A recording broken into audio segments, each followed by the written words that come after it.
Hello and welcome to our virtual Christmas show today from the Historical Society. I'm Pat Kirkman and I will be reading for you today an article that was written by Susie Carson, and this was back in 1996 that Susie wrote this. Susie has now passed away. She left us in 2008. But this is a significant year for Susie because it's her 100th birthday year.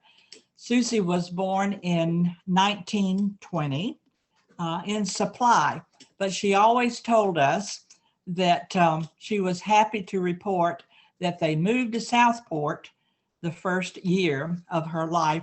So actually she claimed to be a Southportian for all of her lifetime. Many of you out there will probably know Susie, who she was, or have known her, or have heard about her reputation. She was just a good old home girl lady who loved history and made it a lifetime pursuit of hers to learn as much as she could about the history of Southport, and also to be one of the founding mothers of our 44-year-old Southport Historical Society. So we owe a lot to Susie. We have a lot of her archives, things that she saved through the years, and one of them being this delightful article that she wrote, A Southport Christmas During the Great Depression.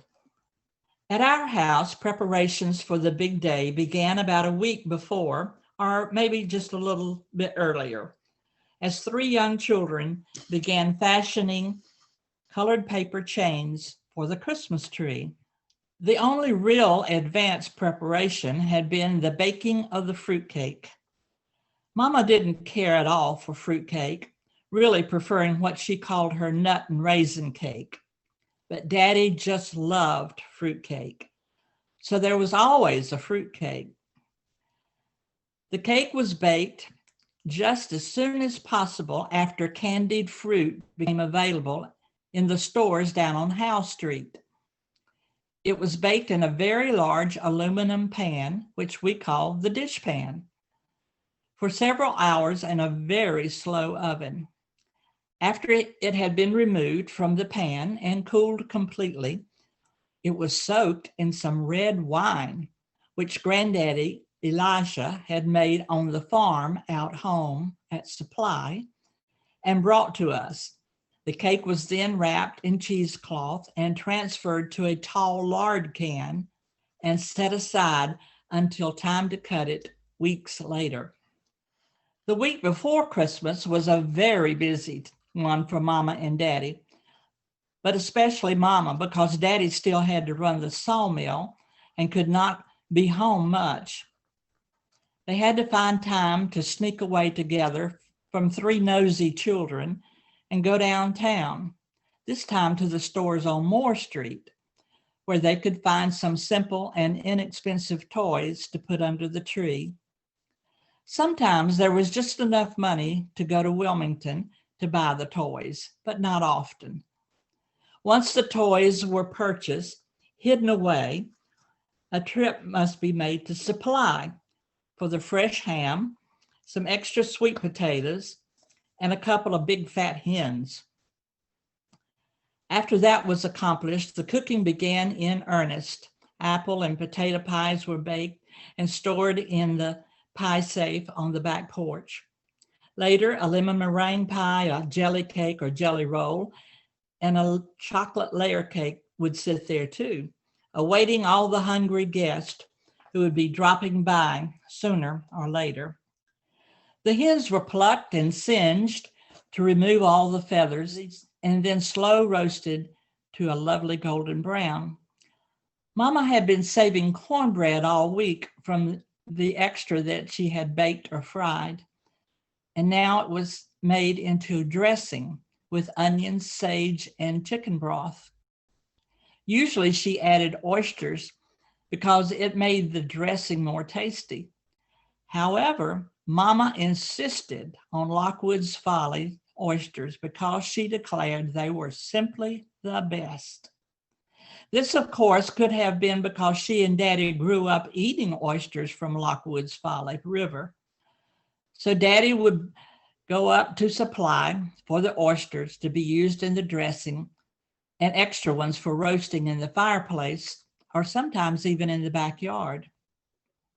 The tree was always a cedar cut from the banks of one of the creeks near town. Trees along the creek banks were plentiful and free to anyone for chopping and cutting. When Daddy brought the tree home, he placed it in a tub of wet sand and left it on the porch until time to drape the tub with a bed sheet and place the decorations on the branches. The tree decorations, which had been lovingly stored away from last Christmas, were brought out and hung on the tree. Most of these were exquisite, and they were shiny glass baubles. Each year, if funds were available, 2 or 3 new ones might be purchased at Woolworth's or Cress's in Wilmington, and they would be added to the collection. There were also strands of tinsel and lots of silvery icicles to drip from the tree branches. Last of all, our paper chain creations were added. We had no electric tree lights in those Great Depression days. Decorations for the living room consisted of sprigs of cedar placed behind the pictures on the walls and folded paper bells, which were opened and hung from the light fixture in the center of the room. The mantel was banked with greenery and red candles, but the candles were never lighted because of the fear of fire. Toys were simple and inexpensive. Small wind-up toys such as the bucking mule, which my brother received, and which was a family favorite for many years. There were small dolls nestled in little baskets for my sister and me, marbles, scissors, crayons, and small boxes of chocolate were often under the tree for us.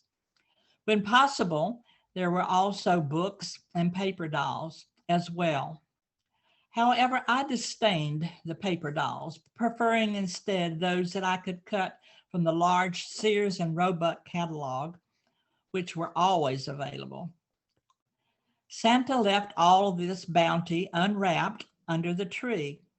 He usually came on Christmas Eve while the children waited in another room, listening to the rustle of paper and the muted voices of our parents, and sometimes we were sure we heard Santa himself.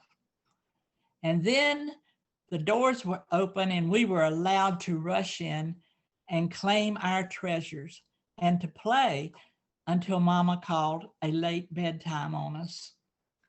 By giving us gifts on Christmas Eve, Mama and Daddy were able to get a bit more of much deserved extra sleep on Christmas morning before the guests started arriving. Oranges were a special treat at Christmas. Bananas could be purchased at the stores most of the time, and we always had apples and pears from the old home place. But oranges appeared for us only at Christmas.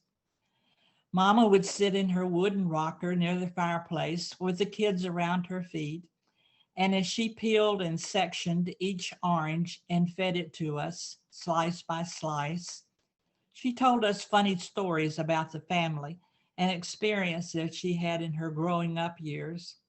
We loved the stories as much as we loved the oranges. Christmas afternoon brought lots of visitors. Food was shared and laughter resounded throughout the house. The big meal was served around noon, but the nibbling and tasting went on all afternoon and into the evening as friends and relatives stopped by to bring little gifts or just to visit on this extra day of leisure from daily tasks and worries. All too soon, the happy occasion was over, and 3 tired kids and their parents, who were probably even more tired, went to bed. The day after Christmas meant a special trip out home to visit relatives there before everybody had to settle back into work and school routines. So we have heard Susie's story about a Depression Christmas. Our Christmas this year in 2020 will be very different from most of us, but we wish you a very Merry Christmas and a very Happy New Year in 2021. Thanks for joining us today.